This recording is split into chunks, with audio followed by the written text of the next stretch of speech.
Assalamualaikum warahmatullahi wabarakatuh. Perkenalkan, nama saya Nida Amalia, mahasiswi semester 1 jurusan Akuntansi Politeknik Negeri Tanah Laut. Di sini saya akan mempresentasikan tugas Pancasila tentang demokrasi yang bertemakan pemilihan umum. Pertama-tama saya akan menjelaskan sejarah demokrasi di Indonesia.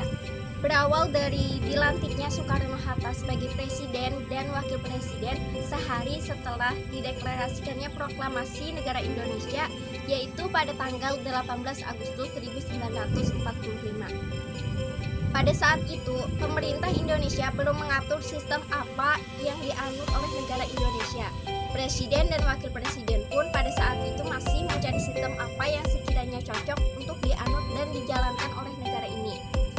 Sistem presidensial pun dipilih oleh Soekarno-Hatta sebagai sistem yang akan dijalankan pada masa awal kemerdekaan. Sistem yang digunakan tersebut berpusat kepada presiden dan wakil presiden, sehingga pada saat itu rakyat Indonesia mempercayakan segalanya kepada Soekarno-Hatta. Dalam menjalankan tugasnya, Soekarno-Hatta didampingi oleh Komite Nasional Indonesia Pusat dan membentuk kabinet presidensial. Dengan dijalankannya sistem presidensial, timbul kekhawatiran bahwa akan adanya absolutisme dari pemerintah. Untuk itu, demi menghindari absolutisme atau kekuatan dari satu pihak, pemerintah Indonesia mengeluarkan 3 maklumat.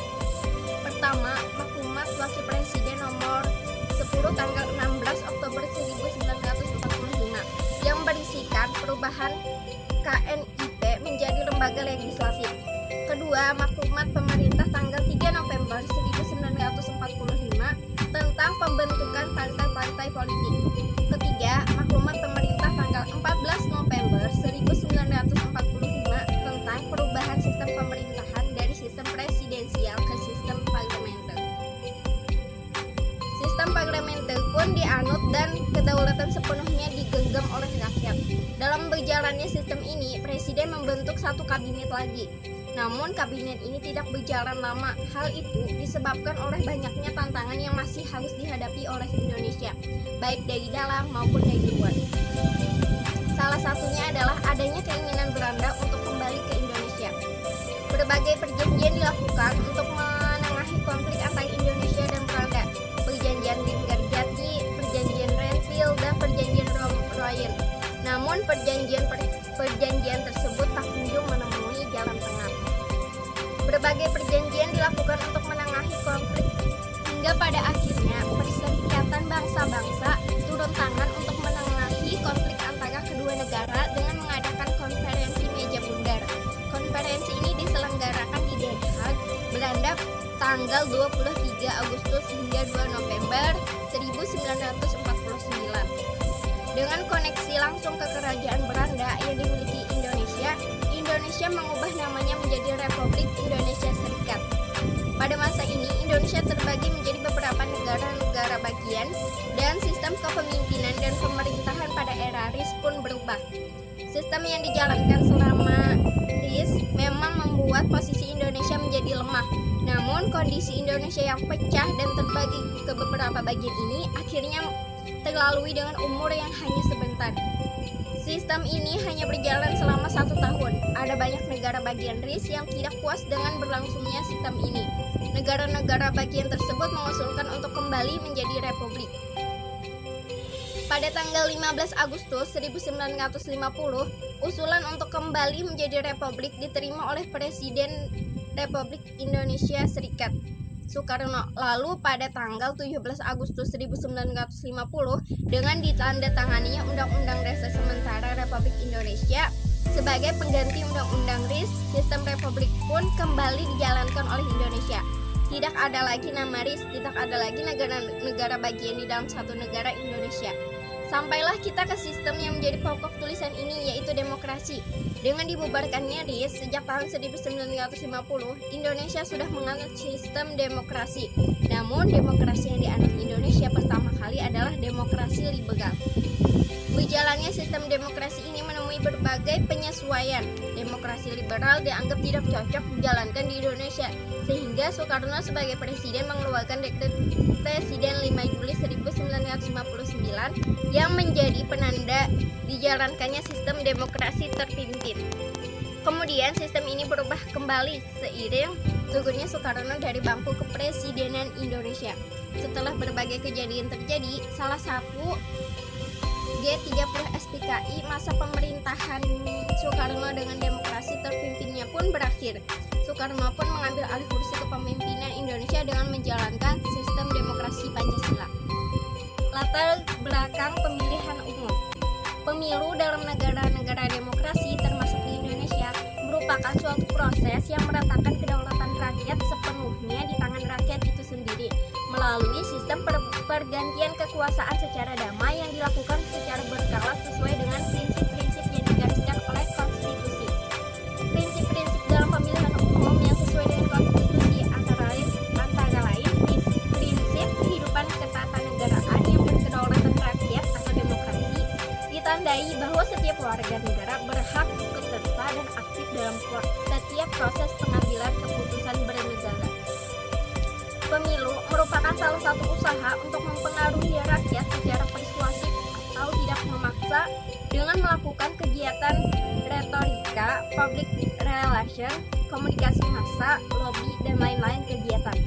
Meskipun agitasi dan propaganda di negara demokrasi sangat dikecam, namun dalam kampanye pemilihan umum, teknik agitasi dan teknik propaganda banyak juga dipakai oleh para kandidat atau politikus selalu komunikator politik. Yang selanjutnya tentang pengertian pemilu. Menurut teori demokrasi klasik, pemilu merupakan suatu kekuasaan yang berasal dari rakyat dapat beralih menjadi kekuasaan negara yang kemudian menjelma dalam bentuk wewenang pemerintah untuk memerintah dan mengatur rakyat. Berikut beberapa pernyataan beberapa para ahli mengenai pemilu. Muhammad Kusnardi dan Harmaili Ibrahim, pemilihan umum tidak lain adalah suatu cara untuk memilih wakil-wakil rakyat, dan karenanya bagi suatu negara yang menyebut dirinya sebagai negara demokrasi, pemilihan umum itu harus dilaksanakan dalam waktu-waktu tertentu. Pemilihan umum yang diadakan dalam siklus 5 tahun sekali merupakan saat atau momentum memperlihatkan secara nyata dan langsung pemerintah oleh rakyat. Pada saat pemilihan umum itulah semua calon yang ingin duduk sebagai penyelenggara negara dan pemerintahan bergantung sepenuhnya pada keinginan dan kehendak rakyat. Sistem penyelenggaraan pemilu. Sistem pemilihan umum merupakan metode yang mengatur serta memungkinkan warga negara memilih atau mencoblos para wakil rakyat di antara mereka sendiri. Metode berhubungan erat dengan aturan dan prosedur merubah dan mentransformasi suara ke kursi di parlemen. Mereka sendiri maksudnya adalah yang memilih ataupun yang hendak dipilih juga merupakan bagian dari sebuah entitas yang sama. Terdapat bagian-bagian atau komponen-komponen yang merupakan sistem itu sendiri dalam melaksanakan pemilihan umum, diantaranya sistem hak pilih, sistem pembagian daerah pemilihan, sistem pemilihan, dan sistem pencalonan. Pentingnya pemilu. Pemilu dianggap sebagai bentuk paling real dari demokrasi serta wujud paling konkret keikutsertaan atau partisipasi rakyat dalam penyelenggaraan negara. Oleh karena itu, sistem dan penyelenggaraan pemilu hampir selalu menjadi pusat perhatian utama karena melalui penataan sistem dan kualitas penyelenggaraan pemilu diharapkan dapat benar-benar mewujudkan pemerintahan yang demokratis. Pemilu sangatlah penting bagi sebuah negara dikarenakan pemilu merupakan sarana perwujudan kedaulatan rakyat. Pemilu merupakan sarana bagi pemimpin politik untuk memperoleh legitimasi. Pemilu merupakan sarana bagi rakyat untuk berpartisipasi dalam proses politik. Pemilu merupakan sarana untuk melakukan penggantian pemimpin secara konstitusional. Yang selanjutnya tentang asas-asas pemilu. Asas-asas pemilu adalah langsung, umum, bebas, rahasia, jujur, dan adil.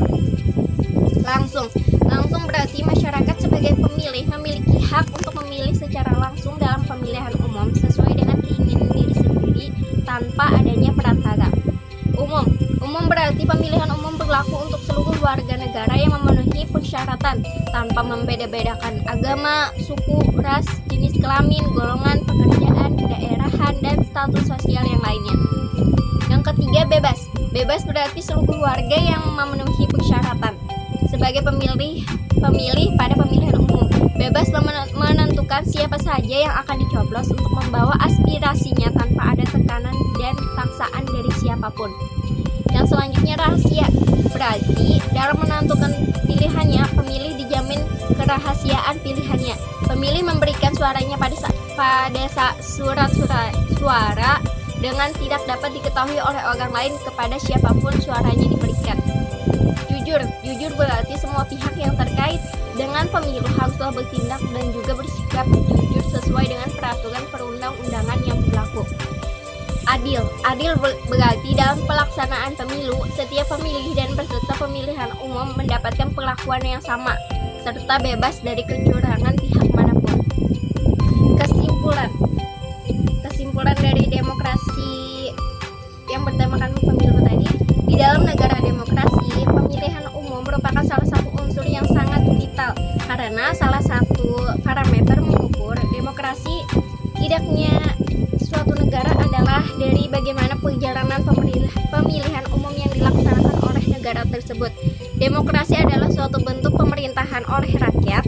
Implementasi dari pemerintahan oleh rakyat adalah dengan memilih wakil rakyat atau pemimpin nasional melalui mekanisme yang dinamakan dengan pemilihan umum. Jadi, pemilihan umum adalah satu cara untuk memilih wakil rakyat dan pemimpinnya. Harapan warga dari terselenggaranya pemilu adalah terpilihnya wakil rakyat yang sesuai dengan keinginan rakyat. Tantangan yang ada adalah adanya warga yang tidak menunaikan hak pilihnya atau golput karena kecewa dengan kinerja pemimpin sebelumnya. Pemilihan umum di Indonesia menganut asas luber yang merupakan singkatan dari langsung, umum, bebas, dan rahasia. Kemudian di era reformasi berkembang pula asas jurdil yang merupakan singkatan dari jujur dan adil. Sejak awal kemerdekaan Indonesia telah mengalami pasang surut dalam sistem pemilu. Dari pemilu terdahulu hingga sekarang dapat diketahui bahwa adanya upaya untuk mencari sistem pemilihan umum yang cocok untuk Indonesia sejak awal pemerintahannya, yaitu demokrasi parlementer, terpimpin Pancasila, dan reformasi. Dalam kurun waktu itulah Indonesia telah banyak mengalami transformasi politik dan sistem pemilu. Melihat fenomena politik Indonesia, sistem pemilihan umum proporsional tertutup memang lebih menguntungkan, tetapi harus diikuti dengan transparansi terhadap publik. Kalau tidak, akan menimbulkan oligarki pemerintahan.